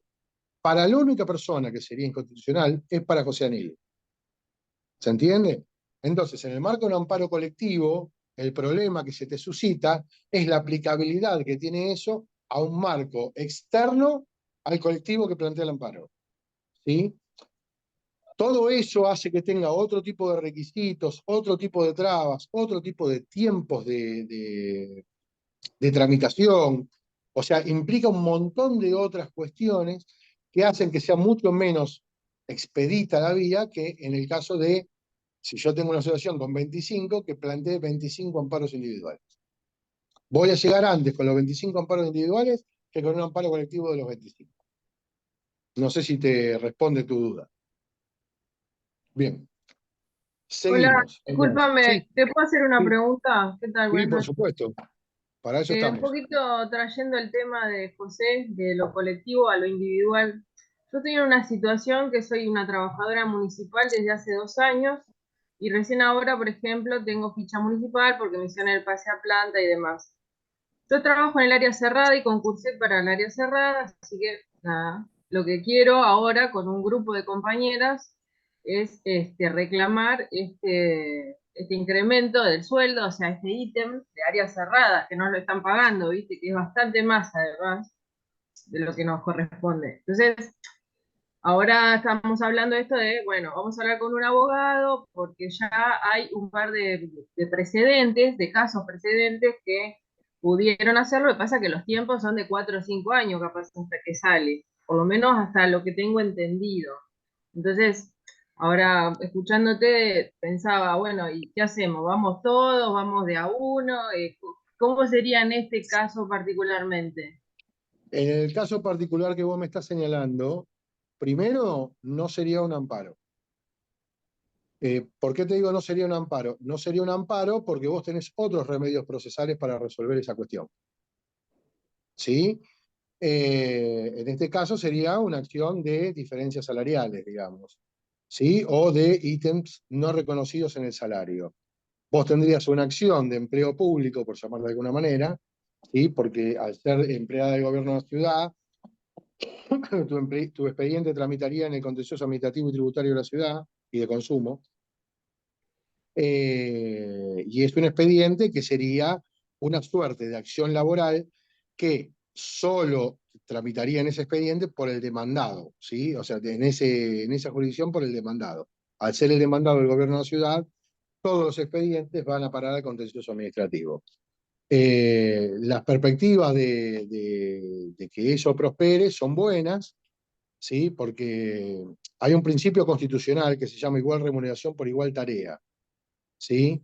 A mí me ha pasado, yo en su momento, hace muchos años, yo hasta 2007 fui abogado de la Procuración General de la ciudad. Eh, Estaba en el área extracontractual. O sea, yo defendía a la ciudad, por ejemplo, de alguien que se caía en una vereda. Eh, cuando a mí me encasillan, en la época de Menem, cuando yo entro al gobierno de la ciudad, yo ya entro recibido como abogado, pero en ese momento estaba mi título en trámite. Entonces me encasillan como auxiliar, no como profesional. En su momento, cuando paso a la procuración, me cambian la función a abogado, pero no me reconocen la letra que yo tenía. Lo que hicimos fue un planteo judicial de este planteo que te estoy señalando, el planteo constitucional, igual remuneración por igual tarea, y se consiguió. Lo que sí te digo es se va a conseguir exclusivamente la diferencia salarial, no necesariamente el encasillamiento, ¿sí? Porque el encasillamiento, los tribunales de la ciudad tienen entendido que es una cuestión política no judiciable, pero sí te reconocen el importe que correspondería pagarte por esa tarea que desarrollás, si vos demostrás que esa tarea efectivamente la desarrollás y si demostrás que hay otras personas que desarrollan esa tarea y ganan ese plus que vos no estás cobrando. Pero no sería un amparo. ¿Se Bueno, entiende? ok. Sí, sí, sí, gracias. Perdóname, y la acción en ese caso, no importa si es colectiva o individual. En el caso mío, cuando nosotros la hicimos con 5 compañeros más y prosperó de la misma manera, digamos. O sea, no afecta que la hagan todos juntos o que la hagan eventualmente separados. No sería como en el caso del amparo que yo describí recién. ¿Mm? Bien, avanzamos entonces. Yo les decía, hay distintos tipos de amparos, ¿no? En los que nos pueden interesar a ustedes, tiene que ver. Vamos con el más sencillo, que es el amparo en cuanto a la protección gremial. El amparo en la protección gremial tiende, ¿sí? Cuando uno es, por ejemplo, delegado, ¿sí? Y lo despiden o lo cesantean sin los requisitos legales previos, ¿sí? Permite la reincorporación al puesto de trabajo a través de un amparo y una medida cautelar que así lo disponga. Usualmente esa es una medida que, a diferencia de otros conflictos salariales o de otros conflictos gremiales, sí habilita la acción de amparo porque al tener la protección gremial, por ejemplo, ¿sí? Está prohibido el cesanteo o el despido sin un sumario previo. Si no se reúnen los requisitos, entonces habilita la vía del amparo, ¿sí? El otro amparo que muy frecuentemente se suscita con el tema de la salud son los llamados amparos de salud. Esto tiene que ver con personas en los cuales no se le está respetando el derecho constitucional del derecho a la salud, ya sea porque se le niega un tratamiento, se le niega una cobertura, se le niega algún tipo de tratamiento médico o de tratamiento de lo que fuere, y entonces habilita una vía expedita de amparo que suele agotarse en la medida cautelar. ¿Por qué? Porque uno presenta el amparo, presenta el certificado médico de que efectivamente se requiere el tratamiento que se está planteando, se intima a quien deba brindar el tratamiento a brindarlo, y ante la negativa o el silencio, el amparo se hace procedente, y usualmente eso funciona bastante expeditivo, como corresponde que sea un amparo. Finalmente tenemos otro amparo que tiene que ver con cuestiones más asociativas, ¿sí? Donde ya estamos hablando de que una asociación profesional o una asociación de profesionales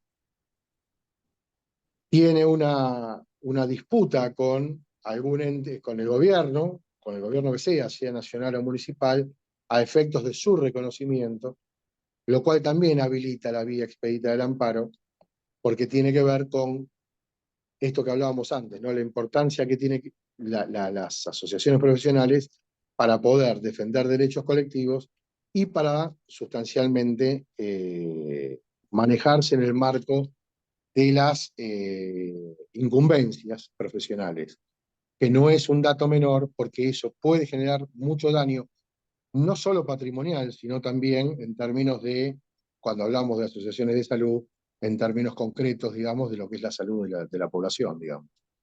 De modo tal que cuando uno tiene un conflicto de intereses que establece que por un lado tenemos una asociación profesional y por otro lado tenemos una entidad estatal, ya sea un gobierno provincial, ya sea un gobierno municipal, ya sea el gobierno nacional, donde ya corresponde, digamos, que la solución sea rápida y expedita, lo que habilitaría la vía del amparo.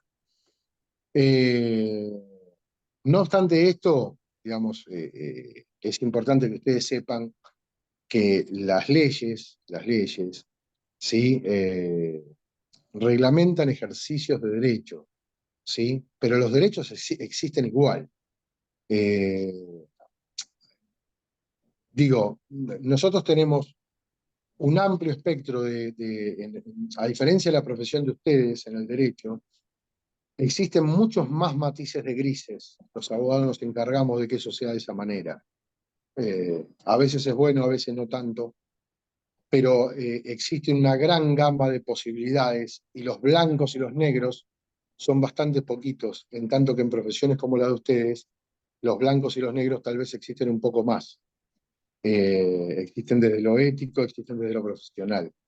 En el derecho eso es un poco más laxo, es un poco más opinable, y usualmente esto tiene que ver no con la ley en sí mismo, sino con cuál es la función social del derecho en cuanto a herramienta en cuanto a herramienta de dominación, por decirlo de alguna manera, ¿no? Porque en realidad las leyes en realidad marcan correlaciones de fuerzas sociales, ¿sí? O sea, una ley lo que determina no es una voluntad social, es una voluntad en una puja de intereses, ¿sí? Dentro de la sociedad, donde el que se impone en esa puja de intereses va a ver plasmado su triunfo en una ley.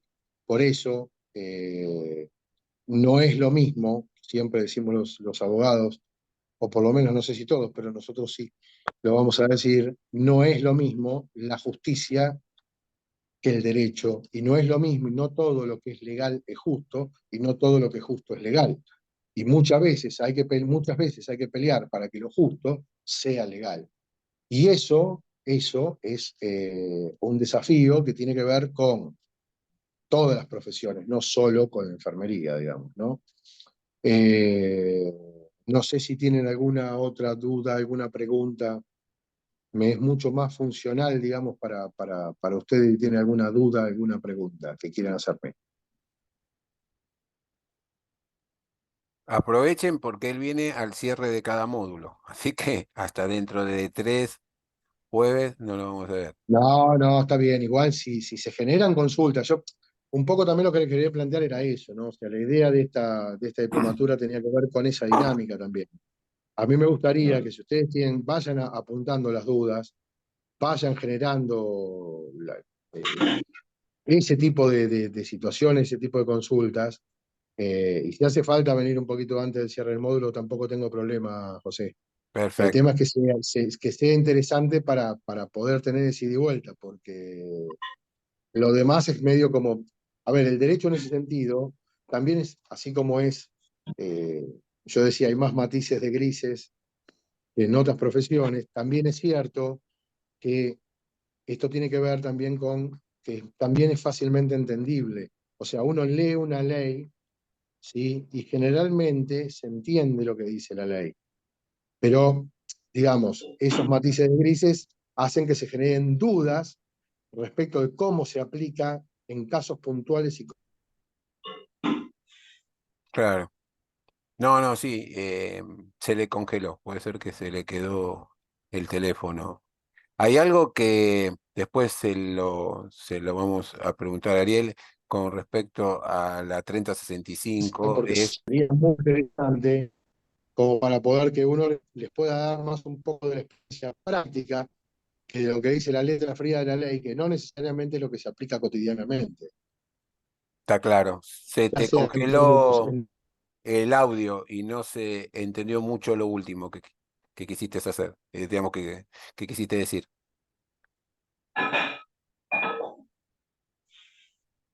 Se congeló del todo. Bueno, con respecto también a hasta dónde puede llegar muchas actitud de veces. algunas determinadas cuestiones. Jariel, hay algo que del amparo este que a nosotros nos preocupa tanto con respecto a la ley 3065. Los poderes tienen de alguna manera cada uno su autonomía y cada uno tiene su injerencia, ¿no es cierto? En el amparo puntual que presenta el ALE junto con el CITRES, junto con ATE, en contra del gobierno de la ciudad es no, Ahora sí, ¿me estás escuchando? ahora sí. Perfecto. Lo que te decía, como para que todos se entiendan, a ver si lo digo de manera correcta, si no, corregime. eh, Hay independencia de poderes. Entonces, en el amparo de la 3065 que ¿Escucha? estamos dando pelea, sí, sí, sí. ¿Vos Ah, estás escuchando? ahora sí. Perfecto. Bueno, en esta cuestión de que hay independencia de poderes y un poder no puede de alguna manera meterse en el poder del otro, en teoría, en el amparo de la 3065, lo que se está buscando ahora es la equiparación. ¿Por qué? Porque el Poder Judicial no puede obligar al Ejecutivo a que nos incluya dentro de una ley que la autoridad de aplicación es el Ejecutivo, pero sí le puede decir que respete los derechos por el principio que comentó Jariel, que si todos los profesionales tienen tales beneficios y vos sos profesional, tenés que recibir los mismos beneficios. Entonces, dar los beneficios, quiere decir mejorar el salario, las licencias y todo lo demás, equiparar, pero por más que tengamos un segundo fallo y ellos lo puedan apelar, no ingresamos automáticamente a la 3065. Esa pelea la vamos a tener que seguir dando. Nosotros solidariamente desde la provincia de Buenos Aires vamos a seguir apoyando porque entendemos que el AMBA nos une, pero entendemos que, bueno, existen estas cuestiones que son entendibles porque tiene que ver con la división de poderes.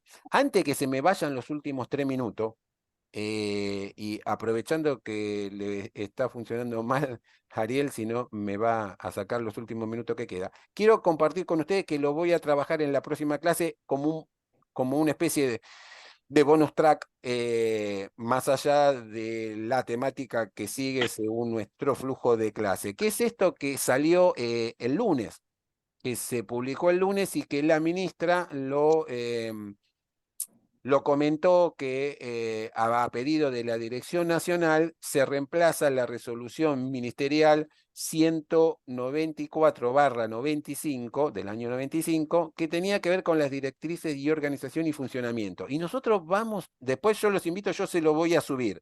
Si bien esta no es una diplomatura de gestión, porque esto tiene que ver mucho más con gestión, pero es interesantísimo ver el avance que hay en relación al artículo 3, por eso los invito a que lean el artículo 3 de nuestra ley y miren en esto que se lo voy a subir, o ustedes mismos lo pueden bajar, pero yo lo voy a subir, sobre, si bien ahí se deja de lado la SUPE, se usa otro tipo de escala, cuando habla de las prácticas, empezamos a ver que comienzan a aparecer otras prácticas que en la ley de nuestro ejercicio no estaban.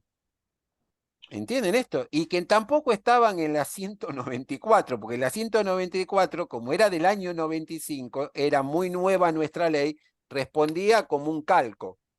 En cambio, por ejemplo, algo que no estaba y que a nosotros siempre nos consultan si nos corresponde o no nos corresponde. A ver, vamos a buscar, porque me debo también a una lectura exhaustiva de esta. Acá está, miren ustedes, acá. ¿Pueden verlo bien o por ahí yo lo estoy viendo y ustedes no? Sí, se ve. ¿Ve? Bueno, ¿y qué están viendo Se ahí? ve perfecto. Donde aparecen cuestiones que tienen que ver con algunos procedimientos, ¿sí? Donde habla, ¿sí? En cuanto a que podemos incidir en determinada vigilancia, en determinada atención, en determinadas situaciones de cura, se amplían algunas competencias. Y esto es importante, porque de alguna manera esta nueva directrices se están acercando un poco más a lo que realmente estamos haciendo en nuestros lugares de trabajo, que es un poco esto lo que decía Ariel, que muchas veces también nosotros tenemos esas zonas grises, en donde muchas veces la tecnología avanza de una determinada manera, en donde el uso y las costumbres del lugar nos van llevando a un margen cada vez que nos deja un poquito ahí borderline en cuanto a nuestras cuestiones, que cuando no pasa nada, todo bien. El tema es cuando pasa. Si te correspondía, si no te digamos, hay un detalle más minucioso que yo los invito a que ustedes lo vean, ¿sí? Aparece cuestiones de ecografías, bueno, un montón de cuestiones que antes no estaban. Perdóname, José. Sí. Un poco a eso apuntaba lo que yo decía, ¿no? Es decir, a ver, nosotros estamos, hay cuestiones que hay que entender y analizar sobre la base de la realidad. La realidad es que nosotros vivimos en Argentina y ejercen la profesión en Argentina, no en Noruega. Entonces, hay un montón de situaciones que la propia dinámica laboral o la propia dinámica de trabajo te llevan a veces a bordear esos grises y acercarte, lamentablemente, al negro, ¿no? Entonces, digo, ¿de qué manera desde lo técnico jurídico uno les puede dar una mano para que cuando se dan esas situaciones, ¿sí? Uno trate de surfear los grises, pero más cercano al gris claro que al gris oscuro, digamos, ¿no? Claro. El punto a eso apuntaba. Del gris no nos vamos a escapar porque si no, o entramos en la burocracia absoluta, donde, que es un poco lo que yo te comentaba el otro día charlando contigo, donde entramos en la burocracia absoluta que no se permite atender al paciente, ¿sí? Para no entrar en responsabilidad. Pero hasta dónde nosotros, o hasta dónde ustedes más que nosotros, tienen que llegar en ese vaivén de esos grises, en el marco de poder ver comprometida su responsabilidad profesional en términos legales, ya no en términos profesionales, ¿no? Por eso les digo, estaría bueno que vayan viendo esas dudas, porque tal vez en eso le podemos dar una mano y que salga algo más jugoso que simplemente comentarles una ley o comentarles un criterio. Te dejo una cosa que, digamos, ahora mientras vos hablabas me estaba acordando esto para cerrar. Hay un tipo de amparo que puede ser muy útil para las cuestiones laborales de ustedes, que se llama el amparo por mora, que me voy a tomar el tiempo, si José me lo permite, de robarles 15 minutos, 10 minutos de la próxima clase para explicarles un poco eso, porque eso sí les va a ser de suma utilidad o les puede ser de suma utilidad para cuestiones laborales. No, genial. Todo lo que sume, tráelo. Y también nos quedó pendiente algo que te dije que quería que hablara. Lo podemos hacer entonces con 10 minutos más. Es lo importante que fue el darle rango, digamos, constitucional a los tratados A los internacionales tratados con internacionales, respecto dale, a dale. los derechos humanos. Así que hoy, como ya Lo nos armamos pasamos así. 4 minutos y muchos están Les robo cansados, entonces, les robo 20 minutos de la que viene para abordar esos temas y también. después lo sigo con Sí, el sí. programa. Estimadas colegas y colegas, eh, ¿hay alguna duda, consulta, algo que quieran decir? ¿Hablen ahora o lo dejamos para la próxima? Digan ustedes, son los soberanos en esto. ¿Hay alguna duda, pregunta? ¿No? Bueno, le deseamos La- con Ariel muy buenas noches, que tengan una próspera semana, un buen fin de semana y después le termino de subir los materiales. Ariel, ¿algo que quieras decir para cerrar? Nada, nada. Los saludo a todos y todas. Les voy a robar 20 minutitos para abordar esos temas que charlamos que le estaba comentando recién. Para la próxima, Nos vemos, entonces. Bueno, nos vemos la semana que viene. nos vemos la semana que viene. Gracias, Chau, chau. buenas noches. Buenas noches. Buenas noches.